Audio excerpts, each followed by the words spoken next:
Hello, everyone.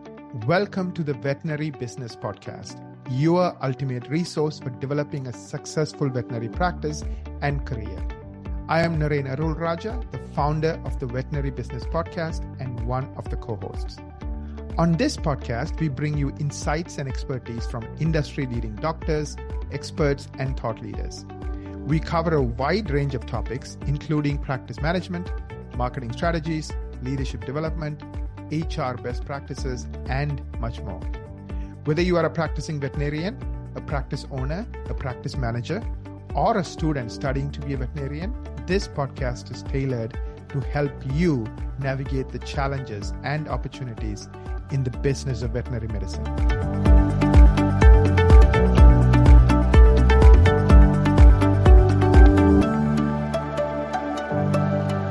Today, I'm excited to talk to Dr. Alberto Rullan. Am I pronouncing your last name correctly? Doctor? Yeah, that's perfect. Who is a veterinarian, a TEDx speaker, and entrepreneur. And of course, he owns 3 different businesses in the animal health field. He's an equine veterinarian. He's originally from Puerto Rico. So he came here as a student in 1998. Today, he's a proud owner of 3 very successful businesses in Florida. So I'm going to be talking to him about overcoming business challenges as veterinarians. Dr. Alberto considers himself lucky to have the opportunities he has and do the thing he does, but he's a little troubled by what he sees around him where, unfortunately, a lot of veterinarians are struggling. We will get into that. And many of them don't even want to get into fields like equine veterinary medicine because, it's not as easy or as, sexy as the other one. So anyways, we're going to get into a lot of that and what is he doing? How is he trying to give back? And how is he trying to, make a difference? And of course, he's going to share his wisdom, his knowledge of what worked for him. Perhaps it can help others too. So Doctor, welcome to this podcast. Thank you. Thank you very much for having me. Yeah, I want to start with your life story. And I think the reason I want to start with your life story is if somebody from nothing or very little can come and make something out of himself or herself, perhaps everyone can make something out of himself or herself. I'm a student who came to the US when I was 18 years old from a third world country called Sri Lanka. And today I run a pretty successful business with 250 people. And I think you came from Puerto Rico. So tell us your story. So when did you come to, of course, Puerto Rico is kind of part of the US. But anyways, I don't know the legal definition of, I know you guys don't get to vote for the presidential election, but you have certain rights, right? I'm not sure. But anyways, I don't want to get into Puerto Rico, but let's talk about your story. And how you we are like a hybrid between a country and a colony, something very, very weird that we don't even understand. But I grew up on a farm and ranch. We have cattle, horses, banana, coffee, plantains, and I grew up on a daily routine of being the son of a farmer who would have to get up in the morning, go pick up the produce, go sell them on the farmer's market. Nothing, pretty much that was the life. We used to train horses for a little bit for show, most of them for working our cattle. One day my dad was riding my favorite horse and he was back home, everybody rides in the road. So I remember coming from school one day and my grandma received me and said, "Oh, Alberto, I have terrible news." I said, "What happened?" She said, "Your dad was riding your horse and they got hit by a truck. And we're waiting for someone to help." You can imagine what kind of reactions I had. And I said, "What happened to my horse?" You didn't say what happened to your dad? Right? Sadly enough, right? I had this special connection. My dad was sent to the hospital and she looked back and she said, "He has a broken leg and we're waiting for someone to help." You mean your dad has a broken leg? The horse. Horse, okay. My dad went to the hospital and then my horse was in the ground with a broken leg, waiting for someone to help. I was 8 years old at that moment. Oh, And the next day, I couldn't believe that the horse suffered all night because there was not one veterinarian to take care of him, and he passed away. And at that moment, I made the decision that I was going to become a veterinarian, and especially a equine veterinarian, especially an equine veterinarian treating horses' legs, right? because I didn't want any other horse or any kid or any family or any trainer to be so desperate at not having help for their horses. Right. So that's why you decided to become a veterinarian. And I guess you decided to move to the US. I assume you applied to different universities and you got into one that Yep. you liked in the US. Which university was that? When I was 18, I faced another little challenge, which is that in Puerto Rico there's no veterinary school. Oh, okay. So I learned that I needed to come to the United States, which was simple enough, right? But I didn't speak any English and I didn't know anybody in the United States, and I had no money to come to the United States and go to university. But that's when the passion to become a veterinarian was so strong that I was willing to just push and overcome all possible barriers. I ended up going to Penn State University, got lucky enough that I got a scholarship for my mathematics course because I didn't know any English, but my mathematics scores in the SAT were actually pretty good. And I was like, there's no way they're gonna take me, but they were, I guess, impressed enough with the math course that they offered me a scholarship, and then they put me at a program called ESL, English as a Second Language, until I learned the language. Then that was at Penn State. Then after that, I applied for University of Pennsylvania Veterinary School. Went Mhm. to went to vet school at University of Pennsylvania, focusing on horses and sports medicine. And then I did my surgical and medicine internship at Louisiana State University. Yeah, my daughter is at University of Pennsylvania right now. She's a junior, undergrad program. So I think Awesome. they do have a pretty good veterinary school, don't they? Oh, absolutely. Absolutely. And then I guess, so when did you graduate from veterinary school? When did you open your first business as an entrepreneur? So I graduated in 2006, finished my internship in 2007, and opened my first practice in 2008. 2008, between 2008 and 2009. Right. So you have three businesses. So give us kind of a elevator pitch for each one. What does each one do? Like give us a name, give us the website, and what does each one do? Just Performance Equine Veterinary Services and Equine Performance Innovative Centers. All we do is we transform patients to reach their peak performance abilities. That's all we do every day. And our vision is to treat 1 million horses. We want to help 1 million horses. And those two are very connected to each other. The website for the main website is www.performanceequinevs.com. At Mary Camp Animal Hospital is a small animal clinic. And what we do in a small animal clinic is improve the life of the owners by improving the life of the pets.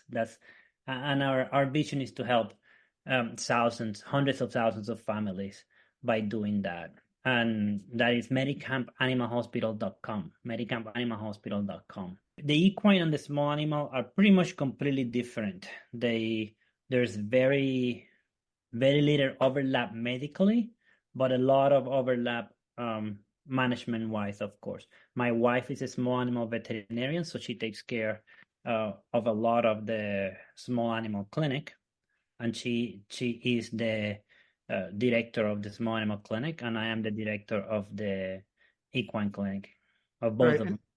And you have, so your one is equine rehab, right? That's epcrehab.com. Yep. Yep. That's totally focused on just rehabbing, horses. Yep. Surgery and rehabilitation. Mm-hmm. And then the performance equine is mostly sports medicine practice and a little bit of general practice as well.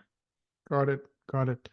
That's amazing. And did you start all three of them at the same time, or which came first, which came second? No, absolutely not. I started just like any other veterinarian that starts a business. Maybe a lot of other business owners that start a business. You just don't you don't like where you're working, right? You don't know how you want to do your own thing. You want to be your own boss. You want to have your own hours.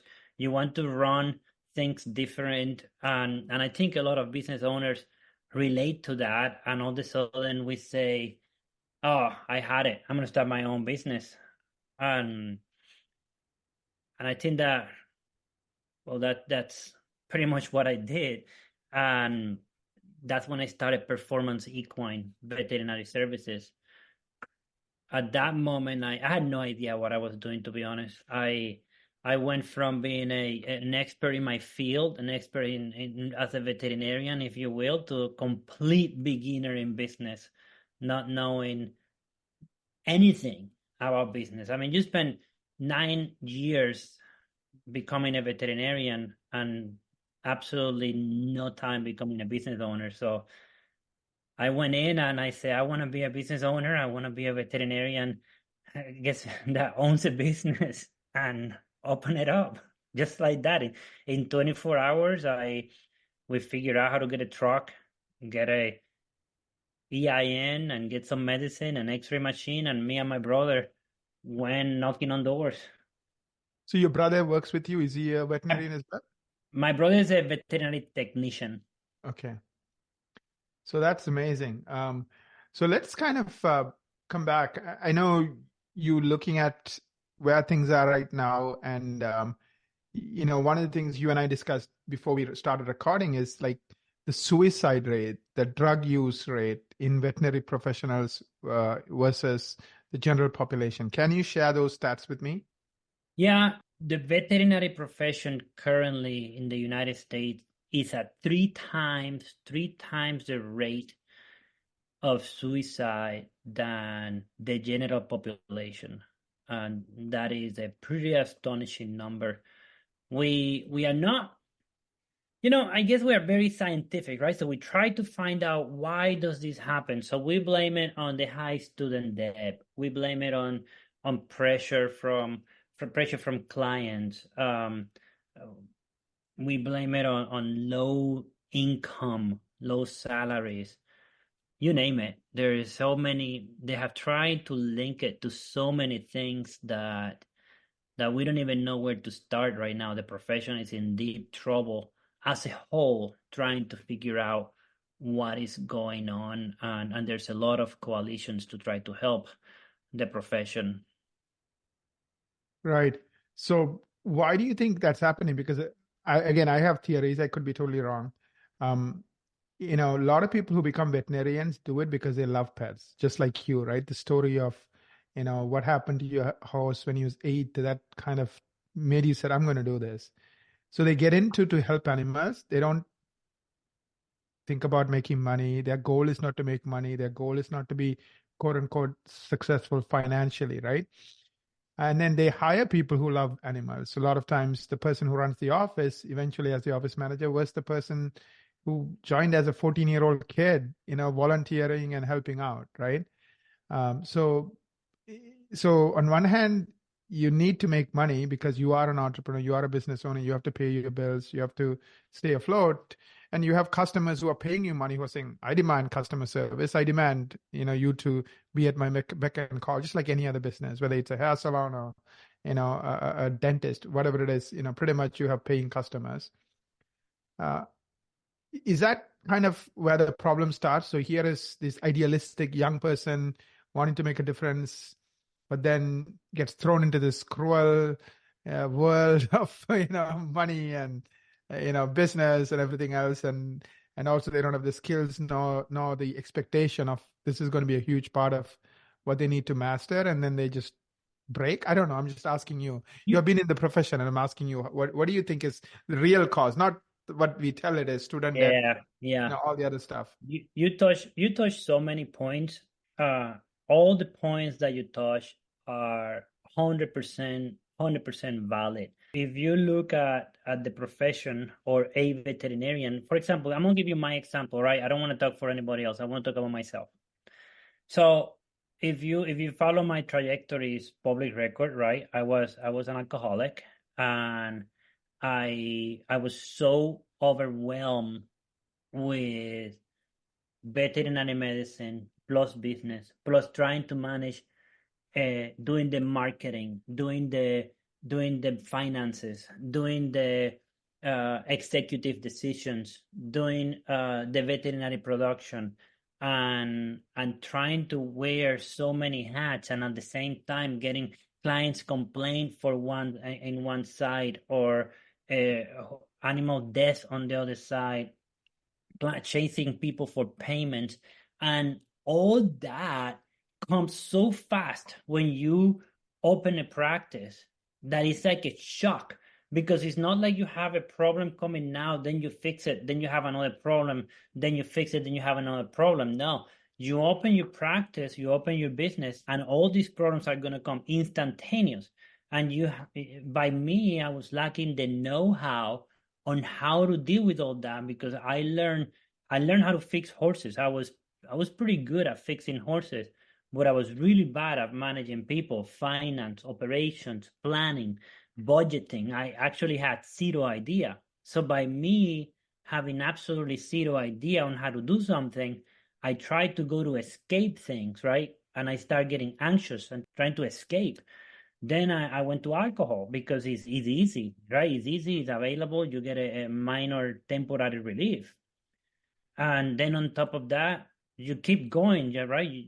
I was keep going. I got up every morning and I would go again and repeat it the next day. And all I care was for my patients. And then the rest, sometimes I just put it away a little bit. So I had tried to hide that up a little bit more. Right. Then alcohol's not enough. And I call my doctor and I say, dude, I'm stressed. I don't know what to do. And you know what he said, right? Take some pills. So he sent me pills. As if a pill was going to solve the problem, right? So now I started mixing alcohol with pills. And it was an absolute disaster. And if anybody is in my shoes, which I know we are, I just have a feeling that we don't all talk about it. Very bad thoughts go through your head, and it's just not a good position to be. It wasn't until I realized, it wasn't until I was in jail, that jail probably saved my life, right? That I decided, crap, I really need to get my stuff together, because I'm not going to be part of that statistic. So that was my case, and I decided to fix it by learning how to take control of not just the business, but learning how to take control of my personal, professional, and financial goals. Realizing that I was one little piece on the big picture, and there's so many things floating, right? I have to take care of myself, I have to take care of my family, I have to take care of the business, I have to take care of the animals. There's so many things that have their own compartment. And once I decided that I could take responsibility for them, it was a matter of finding the right help. The right, and I'm not talking about pills or psychiatrists or anything like that, just finding mentors, right, who have done it before. Something else that I did was I was like, okay, if the profession is having so much trouble, I don't want to go in the profession to try to find solutions. So I branched out of the profession. And I went and looked what other people were doing, what other businesses was doing. That's when I met John Maxwell, for example, one of my mentors, Brandon Dawson, Grant Cardone, mentors that have done this and have been very successful. And I modeled right behind them. That's all I did. I basically created a business learning from what my mentor did. Right. That's awesome. So if someone is, let's say, at rock bottom, like where you were, when you perhaps, can you talk about why you ended up in jail? Was it DUI? I got a DUI. I was drinking every day, and several of my buddies say, "Hey, let's go to the bar." I remember I stumbled out of the car. I stumbled out of the bar, got in my truck, and I started speeding with my buddies, and I got pulled over for racing, and DUI. That was the last straw that said, okay, I need to do something. I'm not going to just keep going down in that road. Absolutely. Imagine that. I had a wife, I have kids, and Hmm. it was that was definitely not fun.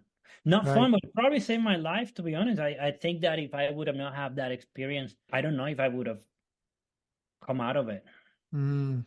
So I don't want to make this about your story, but just what was the first step? Like, did it take you a while to realize? Because I think, like you said, you felt overwhelmed, you felt you don't know what to do.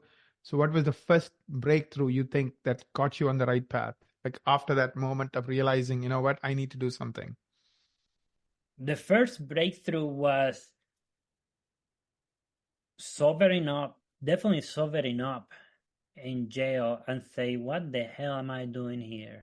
Hmm. This is not where I belong. I'm not part of this group. Right. So here is a young kid who didn't have anything. Of course, that's what got you through vet school and even got you into vet school, and you succeed. And you went to one of the top vet schools in the country and everything else. But then all of a sudden, even you with the right work ethic, the right mindset, just just got like it's like the bulldozer just comes on top of you, and you just can't, you know, can't push it out. It's just so powerful. Like you said, all these conflicting demands that you never used to, never even expected, and then it pushed you over the edge, and then I guess you got out. So once you decided to sober up, so I guess that's anybody who's in that bottom, like starting to take control of your life, starting to make a decision. I am not going to go down this, you know, this negative cycle. I'm going to break out of it, depression, alcoholism, whatever it is. And you made that choice. I guess the fact that you were married and had a kid probably had a lot to do with it. You are like, even if I don't want to do it for me, I want to do it for my, kids, right? So I mean, that just probably like woke you up, like 100%. 100, yeah, you nail it. Absolutely. That is I'm very family oriented, right. and I've also been improvement oriented. I always want to be better. Mm-hmm. No matter what I'm doing, I always want to do better. If I'm a veterinarian, I want to be better next week. If I am a husband, I want to be better next week. If I want a father, I want to be better next week. Ultimately, I evaluated my statistics. Where are my Mm-hmm. statistics on my marriage? I was going downhill almost to the brink of divorce, right? Where are my statistics on my kids? I'm almost downhill. The kids almost don't know me. How about the business where they were downhill? So all my statistics were downhill, and being statistic oriented also help out because you just look at the statistic, and statistics stats don't lie. Yeah. So at some point it's like crap. This needs to start going up. Right.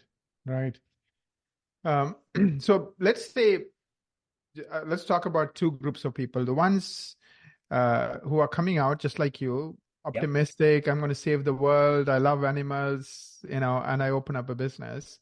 Let's assume, what would you tell them so they don't fall into the trap you ended up falling into? What would you tell them to do differently? So this is what I do nowadays with all young veterinarians that I mentor, and I meet with them frequently, and I tell them it's so difficult to learn from someone else's mistake, but because I didn't want to learn from someone else's mistake, I always figure out I got it. I know I'm going to figure this out.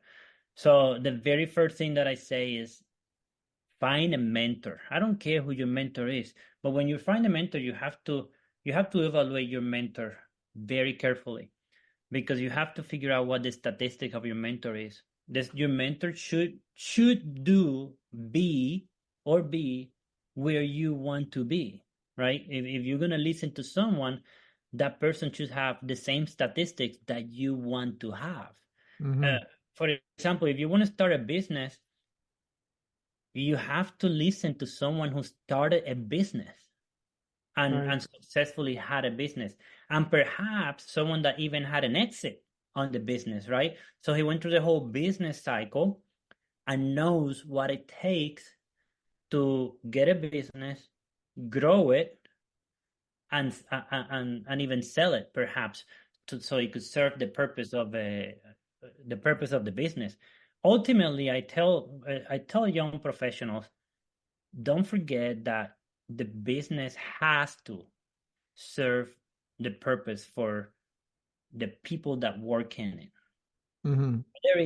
Whether it's a monetary or time, or everybody needs to benefit from the business. If the business doesn't serve the purpose of helping the people in it, it's not really a business. And a lot of times we, as veterinarians, we say we have a business, but we don't really have a business. We're self-employed, right? There's a big difference between being self-employed and have a business. Anybody can go and open a LLC account online and say they have a business, but a true business helps everybody in it create wealth, create financial freedom for the owner, the founder, and also all the employees. Right. And that's what a business does. So that's what I tell them. That's my advice. Make sure that when you do start your business, you have that end goal in mind. Don't just do it for the sake of owning a business, or for the sake of you want to do things your way, or that you don't want to take orders from anybody, or you want to have a schedule, because you're just going to be a bigger slave. Right. No, I was just talking to somebody today, and this is a daughter of one of my clients. She's a doctor, the daughter, her mother, and she wanted a quote unquote social media job. So I just started talking to her and asking her what she does. So she's doing political science, third year. And I'm like, where do you want to be 5-10 years from now? She's like, I want to work in policy, international relations. Then my question is, why are you looking for a social media job? And she's like, well, I know social media. I do my mom's social media, et cetera, right? So I asked her, like, have you thought about where you want to be 3 to 5 years from now? And how is this going to help her? So then, of course, okay, social media, like it. So how can you use social media perhaps to advocate for a certain policy, or to push up certain policy and create public opinion? Can you find organizations where you can try to develop that skill? Can you even build your own brand? Because today, if you are the right person, you can change people's thinking. I mean, I don't know if you've been following the firing of the UPenn president and the Harvard president. Oh yeah. I mean, that was driven by some people on social media who really, just made it happen. I mean, they just created the information and then spread that information that made, put a checkmate on UPenn and Harvard to do the things. I mean, fine. I'm not arguing who's right or wrong or whose side or whatever. But my point is, so anyway, so I guess what you're saying is be very clear on where you want to be. And then in detail, not just saying, I want to practice, but in detail. And then, of course, then think through and find out somebody who has actually achieved what you want to achieve. And then go and have them help you. Because if they have actually achieved what you are looking to achieve, they have all the mistakes. They know what to do, what not to do. So hopefully they can shortcut. If I was 30 years old right now and I knew everything that I knew, in 10 years, I will probably do something 20 times bigger than what I have right now, because like one of my mentors say, collaboration is the new currency. Sometimes we just want to do it. Sometimes we just want to do something ourselves, right? But we don't realize that when we collaborate with others, we can grow bigger, better, and faster. And I don't know why young veterinarians don't get that. I just cannot understand it. Right. No, I understand. I think I hear exactly what you're saying. I mean, it's like you're good at something and the other person is good at something. Now it's like you have a superpower, the other person has superpower. Imagine having a team of 2, 3, 4 superstars. It's going to be like the Bulls of 1994. I was in Chicago when he was playing. I mean, it's just like you can watch that team forever and you can't just take your eyes off of that team. It's just Dennis Rodman, Scottie Pippen, and Michael Jordan. I mean, that's like the dream team, right? And you can't mess with these guys, it's unreal. So I understand what you're saying.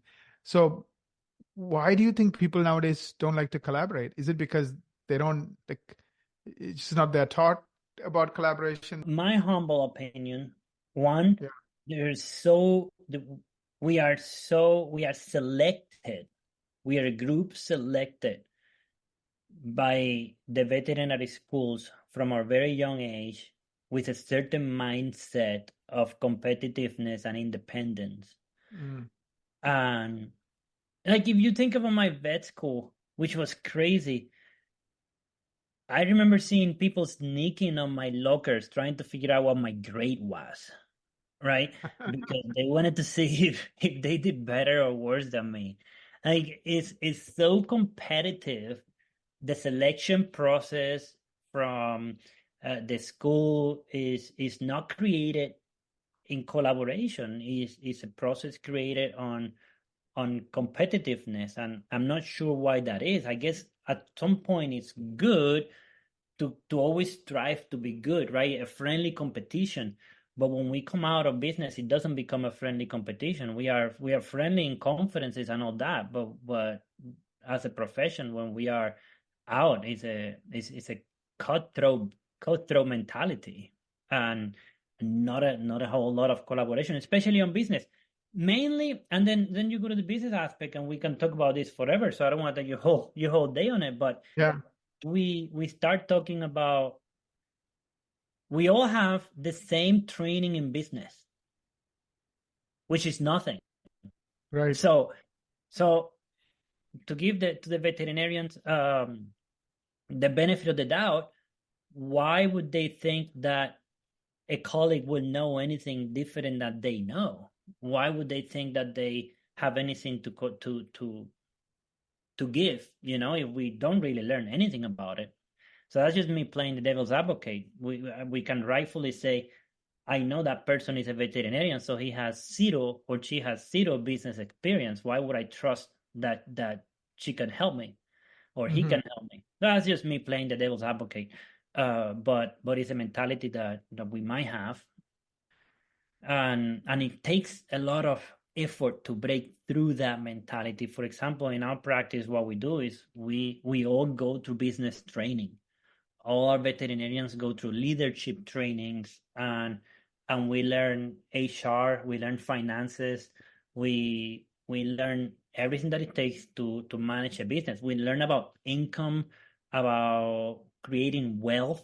So everybody is in this environment, we call it the ecosystem, to try to get this collaboration starting. And even that, we still have some employees that don't see themselves in that picture, on that vision, and they try to go and do it on their own. It still happens. Right. You said the other thing that's also interesting, and I think a lot of people don't realize that a business is the difference between being self-employed and being a business owner is it's a machine that's beyond more than you, right? Like that's not you. Yep. Let's say you die tomorrow, it should continue. Like Yep. Steve Jobs died, Apple continues, right? So it's beyond you. And second, it has to create value. It has to create value for the owner. It has to create, or in the case of Apple, the owners are the shareholders. It has to create value for the employees. It has to create value for the customers, and it has to do it on a sustainable fashion, meaning there is more profits than expenses or more revenue than expenses. So you can do it the next year and the year after and the year after and the year after. And hopefully you can do it more and more and more. So if you only helped 100 people on the first year, hopefully you can have 150 people in the second year and so forth, right? Yeah. And that's difficult. How did you figure that stuff out? Because you're right. I haven't met too many veterinarians. I'm not saying most of them are, but like there's a lot of them still haven't figured that stuff out, mainly because they haven't ever taught that. They're not around people who understand that. So it's not their fault. It's just you become like the 5 people you spend the most time with. Like you ended up spending time with all these quote unquote business builders outside of veterinary medicine. So I get it, but how many people are following your footsteps and going outside of veterinary medicine? So go ahead. No, there is. I made the decision that I wasn't going to be that the profession and the professionals and the advisors in the profession. If you look at the advisors in this profession, or the veterinarians that are advisors, when I look at their statistics, many of them were not where I want to be. So they just were not professionally, they're not financially. They had divorce. They have themselves divorced. They have themselves not have the economic wealth that I wanted to have. They didn't have the family that I wanted to have, and they didn't have the business of the size that I wanted to have. And the ones that do have it, which are a few, were kind of not available to be my mentors. So I just had to go outside and find some business mentors outside the business. Right. Makes sense. There's a few other questions I have written down, but I'm going to go through a few and then wrap this up. If there's a young veterinarian coming out, do you recommend they start a practice right away, or do you recommend they work for somebody else? Like, what's your best advice for somebody who has the ambition of owning a practice? Thank you for that question, man, because this is the formula this is the formula for any veterinarian to have a couple $1 million in their bank account in their first year. In the first couple of years, this is the formula. You go find somewhere where you want to work. You go find someone that has the mission and the vision that you want.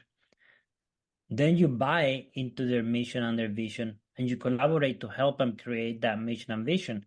And very quickly, within 2 or 3 years, you tell them, hey, there are 2 things that I want to do. I want to have financial wealth for me, myself, my family, and my generations.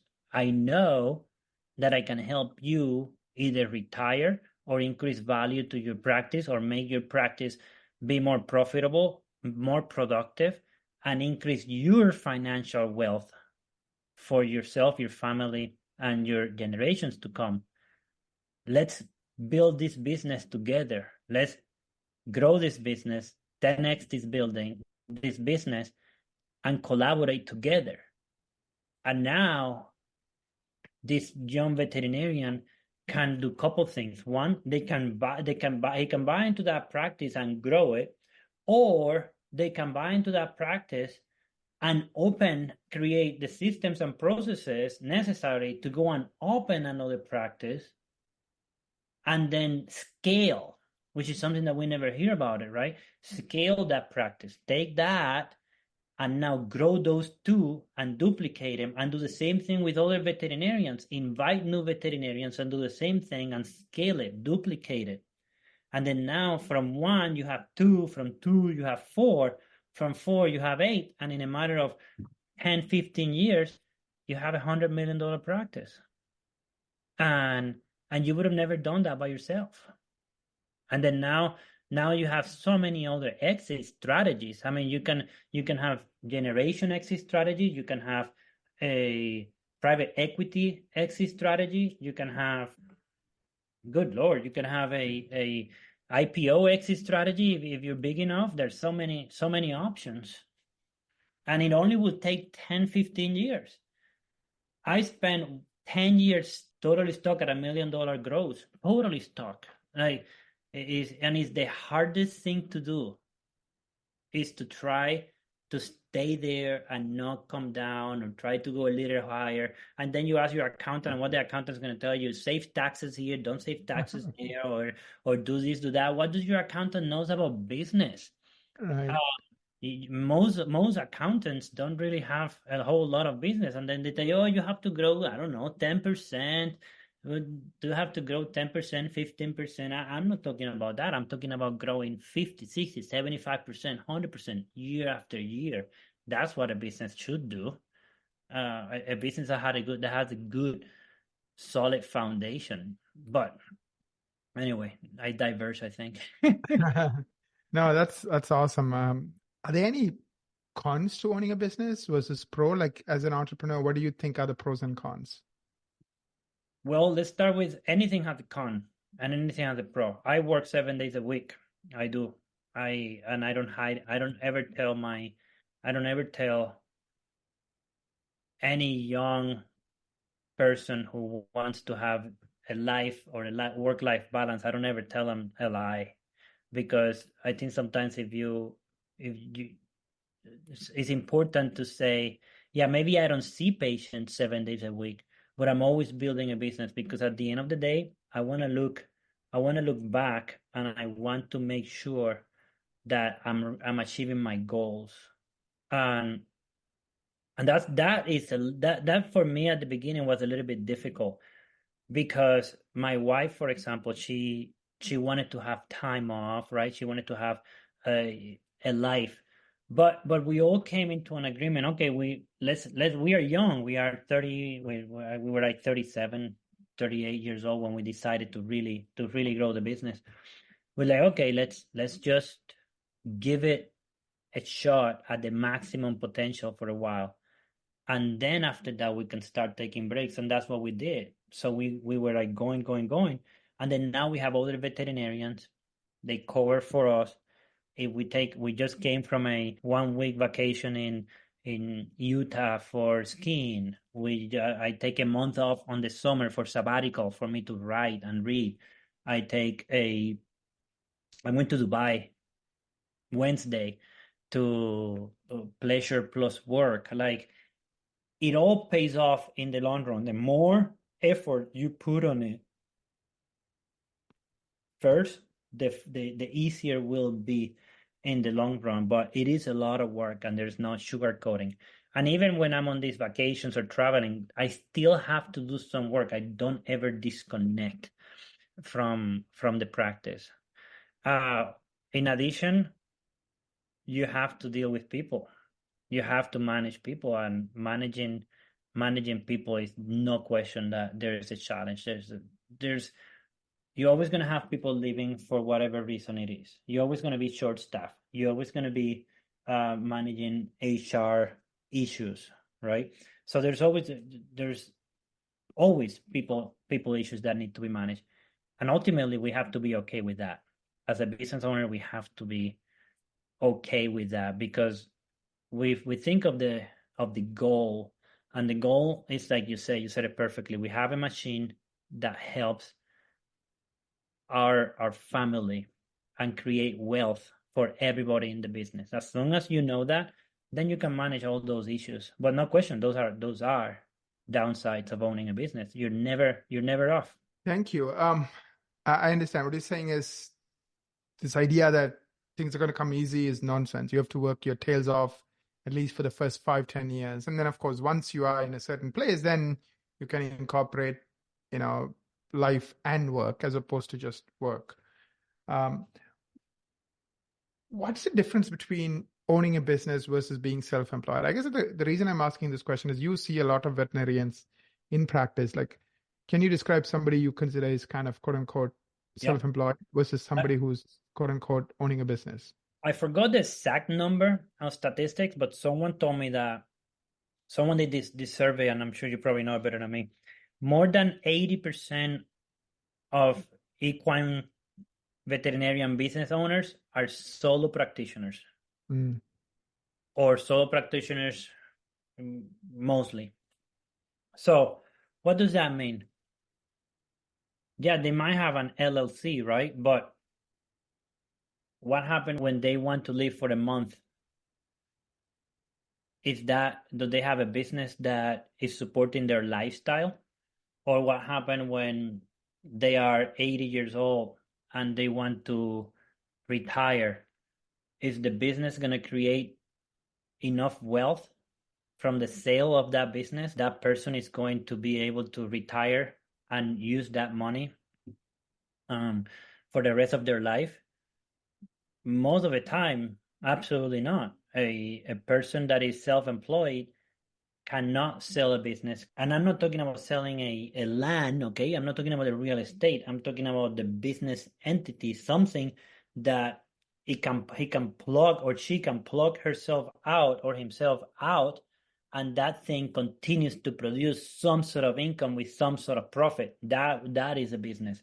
Now, if a veterinarian has to when he get out of the business for a week, that business net income is zero, then that's not a business. That's being self-employed, right? Makes total sense. As we bring this to a close, any final thoughts? Any ways people can kind of connect with you or follow you? Absolutely. Well, first, my name is Alberto Rullan, and you can find me all over social media, and Facebook, Instagram, LinkedIn. But my advice is that this is a perfect time to create financial freedom for veterinarians. Perfect time. There's so many ways to create financial freedom and generational wealth, and collaboration is the new currency. There's so much that can be done when we work together towards the creation of financial stability. That is just crazy. Every time I see what is not being done by my peers and my colleagues, I I almost want to cry. So the opportunity is immense. My name is Alberto Rullan. Feel free to contact me, reach out to me. And I'm sure you're gonna share my web pages with Yes. the group. And I'm available for whatever you would like. Thank you so much, Alberto. I really appreciate talking to you. I learned a ton from you, and looking forward to doing more things with you. So thank you. I also want to take a minute to thank our listeners. We cannot do what we do without you. So if you like this podcast, share it on LinkedIn, Instagram, Facebook, WhatsApp group, any place you feel other veterinarians meet and share ideas. Of course, write a review for us on Google Play, Apple Podcast, or your favorite podcast platform. Till we meet again next time, I'm your host for today, Naren Arulrajah. Have a wonderful rest of the week ahead.